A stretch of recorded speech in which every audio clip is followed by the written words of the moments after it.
Hi everyone. So I am here to do a book tag. I haven't done a book tag in a while. I think it's been at least a couple weeks. So this is the big 6-0 tag. This was created by Sui's Book Banter, and it was a tag created because it was her 60th birthday. I am also a November, uh, baby, basically. Except mine's at the very end. And I was tagged by book chat with Pat. I'm sorry, like I cannot talk today. Both have excellent channels with really interesting videos. I highly recommend that you check them out. Subscribe to all three of us. So let's get into the tag because they're really good questions. Number one, what is a comfort read you'll never outgrow? Most likely Goosebumps. I liked reading before Goosebumps and I liked making up my own little stories, but once I read Goosebumps, it really kind of just took off from there. Um, so it's either Goosebumps or probably like a lighthearted, like graphic novel. Like I like Phoebe and Her Unicorn. I think that's just like an adorable series. So one of those. Number two, what is a book that was published in the decade you were born? So I looked it up and I double checked Goodreads and then Google. And I wanted to make sure that I picked books that I read. Because, like, when I do tags like this, unless the question is about books that you want to read, I like to talk about books that I have read. So the ones that were published in the decade that I was born and that I have read are Hatchet, which I think was published the year I was born, Matilda, Number of the Stars, Pet Cemetery, The Vampire Lestat, Sarah Plain and Tall, and The House on Mango Street. I think out of those, my favorite probably is um, The House on Mango Street. It got me wanting to experiment with vignettes, and I just love the flow of that story and just the character and the voice and everything. I think it's beautifully written.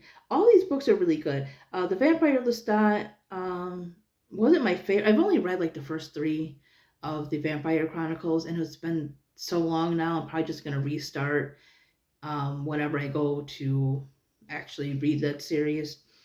Actually, come to think of it, I think The Queen of the Dam was published like either right before or like after I was born. Um, and I kind of like The Queen of the Damned a little bit better in the writing style. But like I said, it's just been so long. Um, Matilda might be one of my favorite book to movie adaptations. It might be one of the few times that I like the book and the movie equally. I know there's like a musical and everything. I haven't seen that, but like the movie from the 90s. Um, I really like that one. Number of the Stars was good. Not as good as The Giver, but I really did enjoy that one. Hatchet, I really liked. I like survival stories and stuff. I don't remember too much about it because I really haven't read it since I was in school, and I need to pick it up again. Pet Cemetery was a really good book. I want to read that one again, though. Um, I've been kind of like making a list of Stephen King books in order as best as I can because he's got so many things in between his regular books, like short stories and other stuff.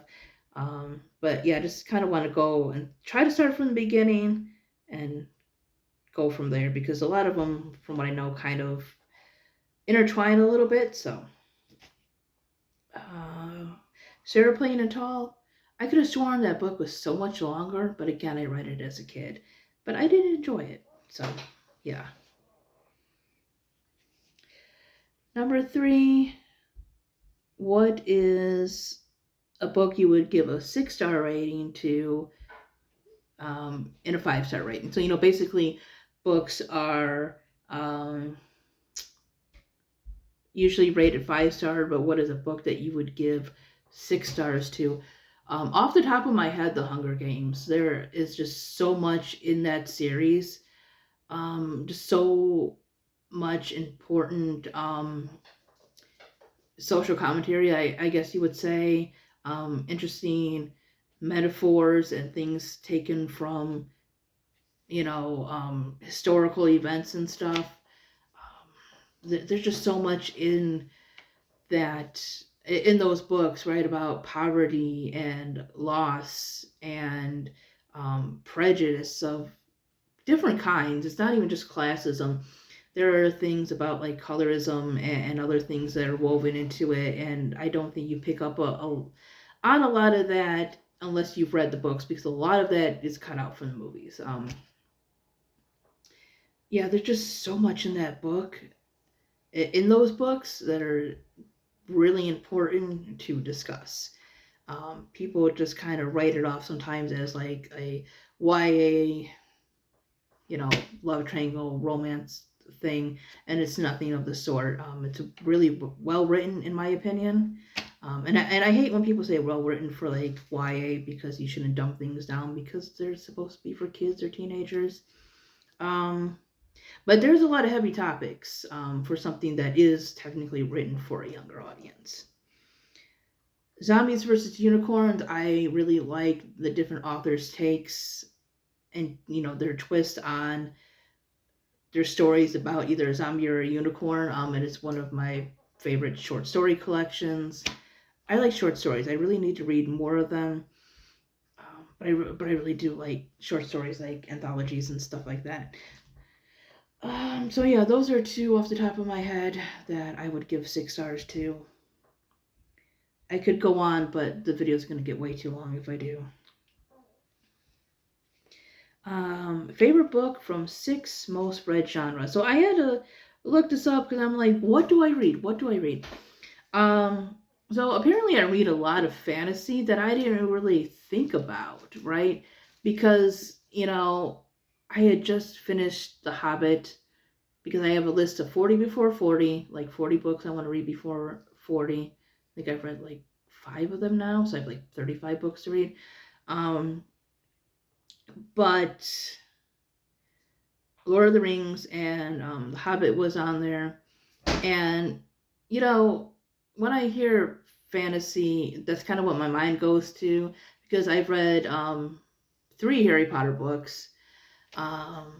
I've read things like Caraval, which I really liked, and Three Dark Crowns, which I liked even more.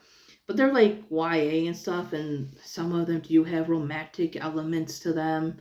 I'm still confused on romantic fantasy versus romantasy, because I've seen 2 different definitions on Google. I don't mind romance or relationships in books as long as that's not like the only thing that's going on. Like, I like that as like a subplot, right? I'm not against it. I don't mind people falling in love. Sometimes it could be interesting. It could be cute. Sometimes it can, be an interesting point, or make things kind of move along in an interesting way. I just want more to the story than that, right? So I guess some romantic or fantasy romance in some ways. Um, so I like books like Three Dark Crowns, which is set in set on an island called Fenburn, and each like generation or so many years, there are a queen gives birth to triplets, right? Because in this land they have powers, and each princess, aka future queen, has again some kind of power she's born with, right? So in this story we have Katarine, who is a poisoner, like she can ingest poison and not die. Then there's Arsino, or I think Arsinoe is how they were pronounced in the audiobook. But anyways, she's supposed to be a naturalist, like she can control animals and grow plants and stuff. And then there's Mirabella, who is an elemental, like she can make lightning and control the elements, basically. And they are raised together up until I think they're like 7, and then they're separated into different parts of the kingdom, or queendom, actually. I think it is, because it's ruled by women. where they're trained in their power, and then like on their 16th birthday, one of them has to kill the other two to become the official queen. So I thought that one was interesting, and that one I think is marked also as like dark fantasy. Um, I guess in some ways it's high fantasy because it's not in our world; it's like a completely made up world. Um, I would say I read some like softer sci-fi, which that can kind of cross sometimes with fantasy. So I really love the Lunar Chronicles, and they're actually going to be making a movie in like 2 years. Hope they don't screw it up. It's I gotta read it again, but it's at the top. It's like in the top five, right? Some of it's kind of predictable, but it's fun. It's fun, and it's also dark in some ways. Again, I don't really assign like hardcore gender to things, right? But I will say that the Lunar Chronicles does kind of have like a very feminine feel to it. I'm pretty sure Marissa Meyer, who's the author, is like a big um, Sailor Moon fan, and you definitely can feel that in the story. But the Lunar Chronicles are a set of like four main books, and then there's like a villain origin story, and then like a continuation um, about the characters after like the main events, and then there's like a short story collection. I really wish Suzanne Collins would have done something like that with the Hunger Games. I really liked how Marissa Meyer kind of like, you know, did that series and everything. But it is about, well, it starts out with a girl named Cinder who is a cyborg. She is human, but she has robotic parts. And she was adopted from Europe, and they call her a stepmother because technically these are based on fairy tales, so Cinder, Cinderella. They call her stepmother, but technically she's an adoptive mother. But anyways, she's basically dealing with the basic Cinderella stuff, and then she meets the prince, and there's like this virus going around that is basically killing people, and her little adoptive sister has it, and the emperor, the prince's father, has it. So it's set in what they call New Beijing, China. So that's why it's like an emperor and not like a king, because I'm pretty sure they have an emperor in China and some other Asian countries. I'm always confused about like how emperors versus like kings and what's considered an empire versus kingdom and everything, especially if it's only for one country. Um, yeah, I'm not an expert in any of that, but yeah, his dad, the emperor, is sick. Her little sister is sick. Um, they want to basically experiment on cyborgs because they feel that the government paid for these parts for them to have, so they kind of owe it to people to kind of like give themselves up as experiments, because when she was younger she was in a bad accident with fire, so she's got all these like robotic parts, and they're pretty much treated like less than human. And the story continues on in other books. Like we have Scarlet, which is Little Red Riding Hood, and then Winter and Cress, which are Snow White and Rapunzel. Like instead of a tower, the girl who is named Cress, who's supposed to be Rapunzel, she is in a satellite. Because the reason it's called the Lunar Chronicles is there is a kingdom on the moon, right? Again, the Sailor Moon thing. And the Moon Queen is pretty much evil, and she wants to take over the world. And Lunars, as they're called, they have like this kind of ability. It's not like totally like magical. It's more like I forget what it's called, but they can like manipulate people, right? They have like that ability to kind of like um, make people see what they want them to see and stuff. And there are people who are born without that ability, and they're kind of said to be useless, basically. And her parents, Cress's parents, were pretty much loyal to the queen and what she wanted, so they kind of just dumped their daughter. So again, it seems lighthearted in a lot of ways and fun. Like I said, kind of girly in some ways, but there's also very dark undertones to it in a lot of ways.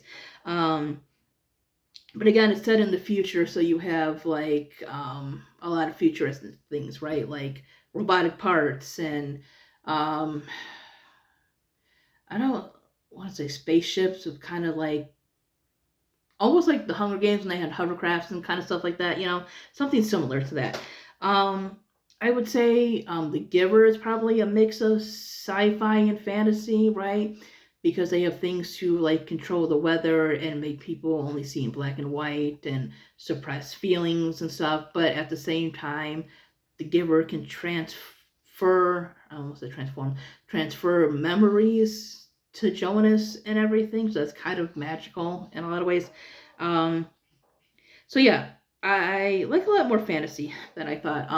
I also like really like I don't know if you consider magical realism or kind of like low fantasy, because I really do like the fantasy that is set in like different worlds, like Caraval and Three Dark Crowns and stuff. But I also like stuff like Kiki's Delivery Service and like Big Fish and stuff, where it's kind of set like in a realistic setting and there's like some magical elements into there, or whimsical fantasy, right? Like Alice in Wonderland or The Phantom Tollbooth, something that's like silly and just like a fun read. So yeah, definitely fantasy and sci-fi, and of course, Hunger Games is, like I said, probably one of my favorite series. So definitely dystopian fiction. Yeah, Hunger Games. Um, Giver, like I said, that one is also a dystopian. Um, I need to finish the series. I read the first Unwind book and part of the second one. It's been hard to sit down and read like a big book because I've done a lot of audiobooks and everything. Like sometimes I'll read part paperback and then audio because just a lot of things going on in life. So it's taken me a little while to read some of these series, but I think Unwind is probably that mixture of it's like dystopian sci-fi basically, um, because that one is about a future where like abortion is illegal, but like if you're tired of your kid at like 13, you can like have them taken apart because they consider them like not dead if their parts like their different body parts, like if you have like an arm and like your arm goes to someone and your leg goes to someone else, and I don't know, um like if they're on living people, you're considered like alive in separate state kind of thing. It's really screwed up, but then again, the whole pro-life pro-choice thing is can be kind of screwed up itself. So that's definitely a what if scenario. And I've heard that in speculative fiction. So I don't know if that would be considered that. So yeah, definitely I read a lot of fantasy, dystopian, and sci-fi. Then there's realistic fiction. Um, so I love books like The Elegance of the Hedgehog, which is about a woman who is a concierge and she feels like she has to hide her intelligence because I guess in her society she lives in France. Um, People like of her status, her class, really aren't supposed to be into like literature and history and stuff. And then, so it's a dual point of view, and the other person is a 12-year-old girl named Paloma who is basically tired of the fakeness of her family, and she kind of wants to end things when she turned 13. I like John Green books. I really do. They are fun in my opinion, but they also touch on a lot of important subjects like the dismantling of the manic pixie dream girl.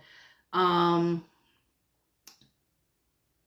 in my view, he does a good job of showing that these girls are not like magical. They will not solve all your problems.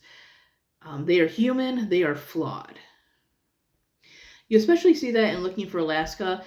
I was kind of annoyed at the characters at first, and it still might not be my favorite John Green book, but um, I liked it the second time because it really does go over grief and, like I said, the understanding of people and mistakes and just generally being human and experiencing life and everything. Another really good one is The Shape of Thunder. That is a middle grade book with a lot of heavy topics. So there are two girls. One is named Quinn, and the other name is Cora. Cora has a lot going on. Her mother left when she was, I don't know, she knew her mother, but her mother decided to leave the family. And her maternal grandmother, the mother's mother, is still with the family. And then there is Quinn, whose older brother took the life of Cora's older sister in a school shooting. And so, because of that, they're not talking to each other because Cora feels that something could have been done. Um, so, there's a lot of talk of like prejudice and stuff because it's never said what the mother is, but the way it's written, it kind of seems like Cora's mother is probably white. Um, but her father, I forget what country they said he was from, but I believe he is of Arab descent and he's Muslim. They're not like deeply like religious, but that he's basically Muslim. And Quinn's brother was kind of going down this like white nationalist path basically. And not only is Cora dealing with the death of her sister and the fact that she thinks that her best friend could have done something more to stop her brother, Cora doesn't even know if her mom knows that her other daughter is dead, right? And again, this is middle grade, so these kids are like 11, 12 years old, right? That's a lot for them to deal with. And Quinn, her parents want to move to like another city or state or whatever, like completely ignoring the fact that they ignored all the signs of what their son was becoming. And she has to deal with like her best friend doesn't want to speak to her because of what her brother did. Um, Her brother turned out to be somebody totally different than she thought because it was her brother. She grew up with him and everything. And other parents are totally ignoring this. Um, so yeah, that is a book that has a lot of heavy topics going on for something that is middle grade. I'm getting into horror more. I don't like gore. So I'm not gonna read something that's like extreme horror or splatterpunk or whatever. But again, I enjoy, I would say horror slash spooky-ish stuff, right? Um, like Goosebumps. And some of my favorite Goosebump books are kind of more like surrealist or kind of atmospheric ones. Like I really liked Legend of the Lost Legend. That's probably still my favorite. Also, Beast from the East and Beware the Snowman. Beware the Snowman is really atmospheric, right? So Legend of the Lost Legend, these kids and their dad, they're in this other country looking for like this legendary thing. And there's like a lot of fantastical elements and stuff in there. It's more fantasy than horror. And then Beast from the East, this girl is trying to play the survival game with these monsters to find her brothers. Beware the Snowman, this girl, she moves into like this really cold country and people have like these weird looking snowman, and there's like this creepy nursery rhyme and stuff. Um, I also liked My Best Friend's Exorcism, which is about a group of friends who are hanging out and one of them gets possessed. And there's a whole lot of things about like religion and other things in it that the movie skipped over. I really didn't like the movie. I also liked Horror Store, also by Grady Hendrix. that one kind of had like I don't want to say a humorous element to it, but almost like a satire kind of thing in a way. And it's basically about like a haunted department store. Uh, I also enjoyed Bird Box, which I think might be kind of more like a survival horror ish kind of thing. So yeah, that's just a few of them. And then I also am reading more historical fiction. I liked Island of the Blue Dolphins, which is about a girl who gets left behind on an island, a native girl, and it's about her survival and everything on the island. I really need to read it again because I don't hear too many people talking about it, and I read it once. And that is, and I don't even know how it's pronounced. It's either Serena or Serena. Um, but it's basically about a mermaid, and if I remember right, it's during the Trojan War, so it's kind of like a mythology slash fantasy thing. It's about a mermaid, and the whole story about mermaids having to fall in love with humans, to like gain souls and other things like that. I really wish I remembered more about it, but I do remember liking it. Um,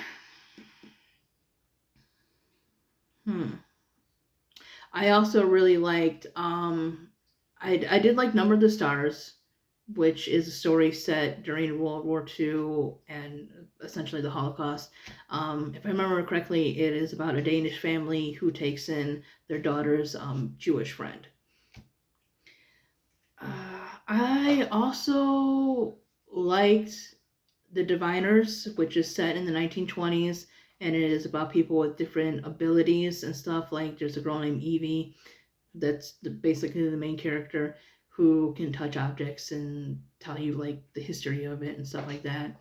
And then there's like other people with different powers and stuff, and there's like this murder or out there that people are trying to catch. So it's kind of like a historical, paranormal, fantasy, murder mystery kind of thing.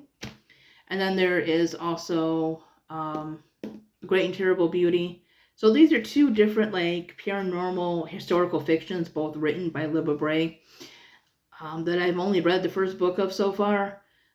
I kind of like The Diviners a little bit better than A Great and Terrible Beauty, but A Great and Terrible Beauty was still pretty good. It's about a British girl who basically grew up in India, and after her mother is like killed, she goes to this like boarding school back in England, and there's like a lot of things with witches and powers they discover they have and stuff like that.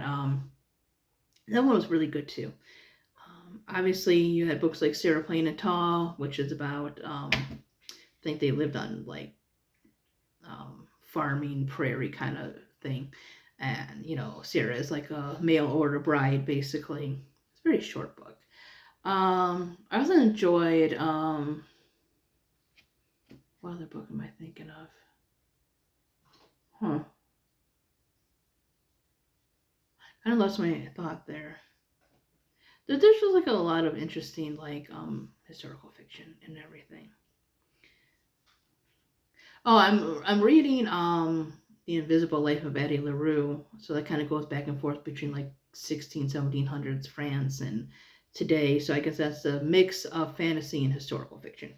So yeah, so fantasy, dystopian, realistic fiction, horror, historical fiction, and like light or soft sci-fi is what I like. Um, Number five, what is a book you knew you'd love even before you opened it? So basically, like a sixth sense on a book.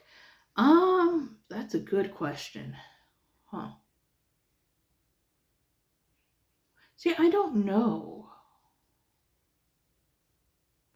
So, like when I was younger, I just enjoyed reading a lot and everything, but now I've become a little bit more judgmental. Uh, so maybe when I was younger, I would say like just any Goosebump book, right? But huh. I like the one and only Ivan by I know she goes by both Ka and Captain Applegate, But I really liked that book, so I thought that I would like The One and Only Bob just as much. And it was a very cute book. I would definitely read that again. I don't know if I liked it as much as Ivan, but I really liked that writing style in that series. Um, I think after the first Hunger Games book, I knew that I was going to love the second one. I still think the first one is like my favorite out of the series. It's the one I've read the most times, but after reading that one, I knew that I was just going to love that series. I picked up The Fault in Our Stars just by hearing the reviews and reading the synopsis and everything, and I thought it was probably going to be a book that I was really going to enjoy, and it was. Like I said, I think John Green has become one of my favorite authors. Um, a book you would recommend to the next generation? That's a good one. Um, wow, there's just so many good ones out there and everything. I think there's a lot of books that people have read that they need to continue to read because they teach a lot of important things, right? Um, I definitely think that people should read something like The Giver or The Hunger Games. I think, again, they cover a lot of important topics about, life, um, choices, um, family, etc. There's so much going on, like I said earlier in those books. Um, I think things like The Hate You Give um, talks about important things like prejudice and police brutality and stuff, and not making judgments about people. Again, The Elegance of the Hedgehog, I think, touches on some of those same aspects, but in a different way. Yeah, so I would say like The Hate You Give, The Giver, The Hunger Games. Um, God, what else? The Shape of Thunder, stuff like that. And then we are tagging people. So I don't know if anybody has done this tag, if they have been tagged. I tried to look for people who are still doing tags or have done tags and who I don't think have been tagged. So I'm sorry if you were tagged or you're not doing tags, but I'm going to tag JD Estrada, Mindy's Book Journey, Book Buds, Jim's Books, Reading and Stuff, and The Night Owl. And also, if you want to do this tag, you are tagged. Anyways, thanks for watching, everybody. I'm so sorry this got so long, but there are just so many good books out there that need to be talked about. Anyways, bye-bye.